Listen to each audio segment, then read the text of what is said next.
let the producers do the journalism and be in the trenches, and let the correspondents who don't have the time to be the journalists not be as much correspondents anymore, but be presenters.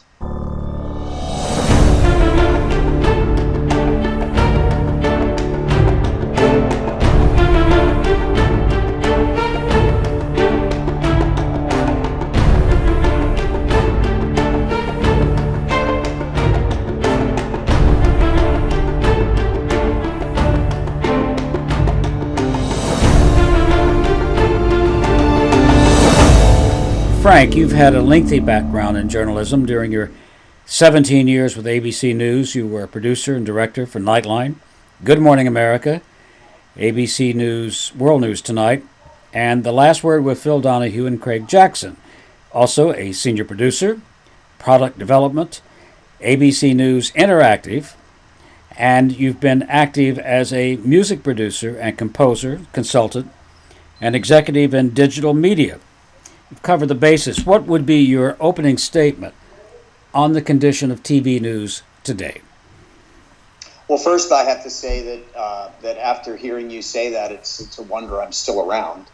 But on the condition of TV news today, I'm appalled at least from the perspective of the way that journalism had been done on television news back when I was a journalist. And, we kind of believed in, or we didn't kind of believe, we believed in the tenets of journalism.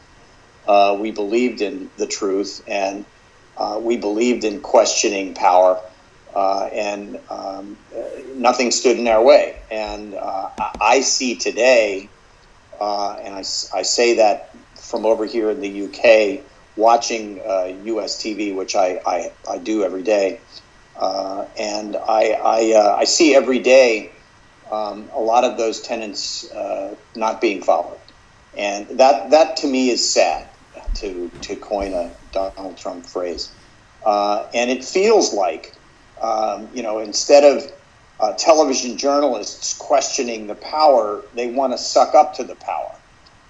So there's a until I think they were called on the carpet for the way that they did what they did by the rest of the media. And I think maybe now they're starting to fight back. So I'm hoping that they've gone from really being strong journalists to being weak journalists to becoming strong journalists again. And so what I see is a dynamic trend back to where they need to be, speaking truth to power, telling the truth, and presenting to the audience who has a right to know those things that they need to know about. Well, specifically, what would be your ideas for the future? Would they be, for example, do what we used to do in the old days, or do something different, considering the fact that TV news today is competing in the most dangerous place on earth, which is the internet? Yeah, I think so. So to me, the biggest issue when it comes to, for example, investigative journalism, is the fact that the media, the medium itself, it's a voracious animal. It's constantly eating content. It needs to be fed all the time. The 24-hour news cycle does not stop. The correspondents and reporters who are in the field have less time to actually ply their trade because they have more times that they need to be on the air and reporting. And I would maybe create a new sort of paradigm, the way that these things get done. And now this is a little bit of Back to the Future. Let the producers do the journalism and be in the trenches, and let the correspondents who don't have the time to be the journalists not be as much correspondents anymore, but be presenters. And those journalists who are capable of real solid journalism can stop and take the time to do the work with the producers, and then let the presenters present this content. I think that's going to not appeal to a real solid journalist, but it might appeal to an audience that still needs to get its fair share of truth. Well, that's quite a statement, and obviously you would get some kickback from certain correspondents. Do you believe that there are enough producers out there who are real journalists? No, I don't think that that the industry is teaching the producers how to do that today the way that they taught them how to do that when I was a producer. It was important that we knew how to ask questions, that we knew how to be curious, that we knew how to write, that we knew how to be editors, that we knew how to check facts, not just go out and collect material, bring it in, and edit it together and then throw it out there. It almost feels like a lot of it is cook the spaghetti, throw it against the refrigerator, see how much of it sticks, kind of thing. I think that that's part of where it needs to go, and that is maybe it's almost like the German method of teaching, and that is that you have apprenticeships and that people have to go out and they have to learn a certain way and they have to work with people who have the experience. And I'm not sure that the industry will do that. I would like to see that happen because I think that in the end, and it may take a year or 2 or 5 to get us to the point where it's actually working. But I would like to see that. But I agree with you. There are a lot of solid journalists out there who are also on-camera personalities who would fight back at that. But I don't think that that's something that they would need to fight back at. I would hope that they would see this as positive forward momentum because, as you said, the internet is the beast. It's not going anywhere. As a matter of fact, what we know as television today, whether it's broadcast television or cable television, is going to go away. It's going to end up being all on the internet. It's all going to be OTT. The broadcast spectrum, although 30% of America, for example, is still getting its signal on a broadcast spectrum, has been usurped by the cable spectrum. And the cable spectrum is being overshadowed by the online spectrum. And online is simply a better way to gather and to disseminate content. Well, I don't have a TV executive here with me, but I think he or she would say to you, look, we're doing a pretty damn good job considering that we are in a hugely competitive environment. We do use the internet.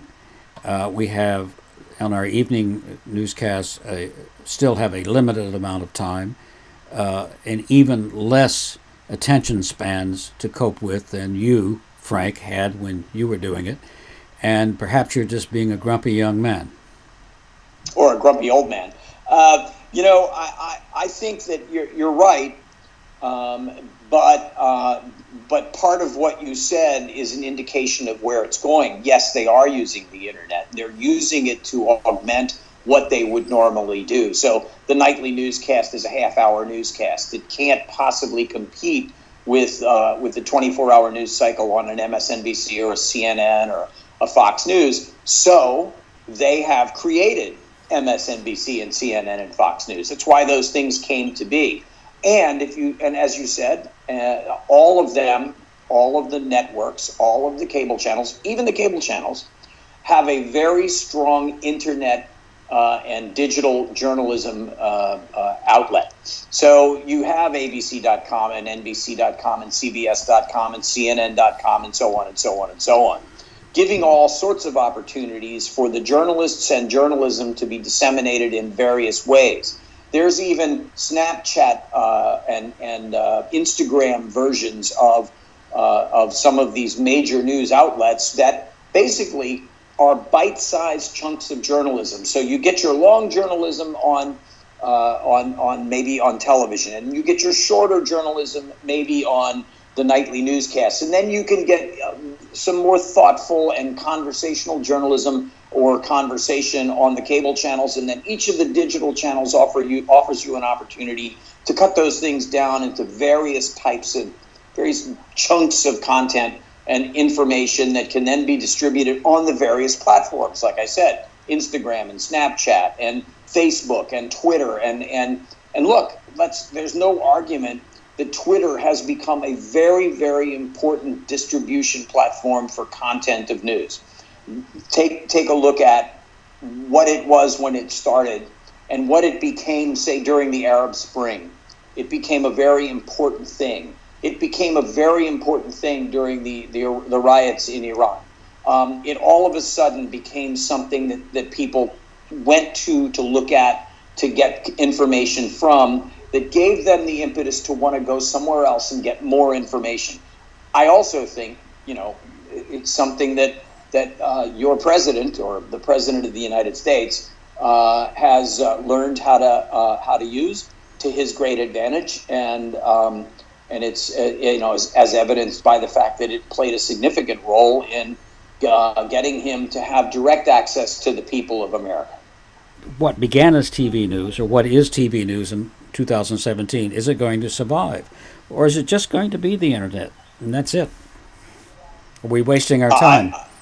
No, I don't think we're wasting our time, and I do think it will survive, but it won't survive as TV news. It will survive as digital audio and video distribution content of information. It won't be TV news, and that gets into the whole argument of why do we still call it TV anymore? I've gone around the world asking that question at various places where I've spoken. And we've come out of it almost invariably with the fact that nobody else can come up with a better name for it. So that's just a name. There will still be the name TV news, but it just won't be on TV. And it'll still be all of what we have now, and maybe at its best all of what we had then. And then we will have all of what we're going to have later, which is watching TV while you're driving in your car when it's a self-driving car, for example. You certainly aren't going to be driving down the road right now with a TV set in the middle of your dashboard, because that's dangerous. But when it's self-driving cars, something happens, you can pay attention to a distribution outlet that is now showing you content in audio and video in your car, in your bathroom mirror, wherever you happen to be. Mobile is a great example of the beginning of where we're going, because using your phone to consume content, everyone's doing it. And maybe in some places, not maybe, but certainly in some places, Korea, Japan, China, they've overcome content being distributed on televisions, and the phone has usurped that space. Some of our colleagues have suggested that we are entering a post-fact world of whether you call it TV news or information dissemination.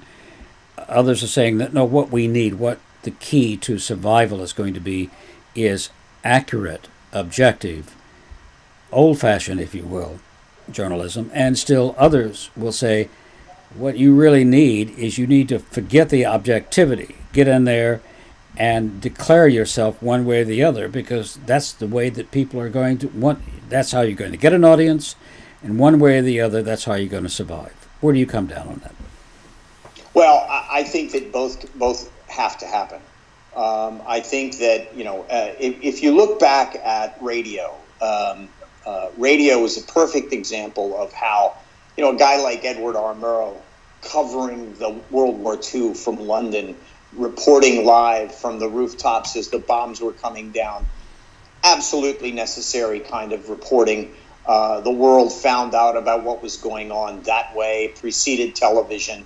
And as time went on, radio found that it was a great opportunity to have people sit and have a discussion about what it is they thought was going on, certainly prior to recently when there was actually a fairness doctrine. You got two differing points of view, and people could talk about a topic, and you would hear both sides of that coin.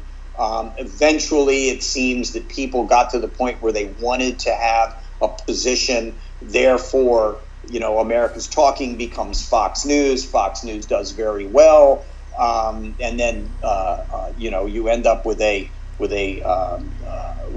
far right administration now, and people are now starting to move back towards listening to MSNBC, which is giving you a left of center type of a position. You're absolutely right. People want a position because they want to hear what other people are saying that is the same thinking as they have.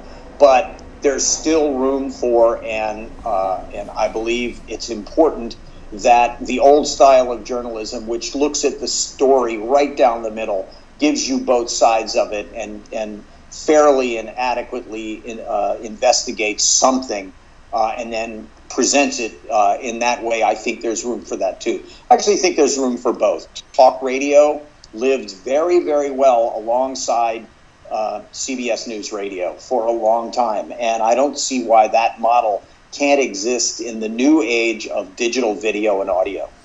Frank, thank you very much for your contribution to TV news insights and ideas for the future. Thank you. My pleasure. The issues are profound and urgent, solutions critical to a free society. If you believe that you can contribute insights and ideas for the future of video news, we'd like to hear from you. You might have the next big vision. Book your Skype interview by emailing me, MikeLeeNews@mac.com. MikeLeeNews@mac.com. TV News, Insights and Ideas is a not-for-profit project by Mike Lee. It is not limited to any one news organization. Newsmakers are also invited to submit insights and ideas. Bring your game.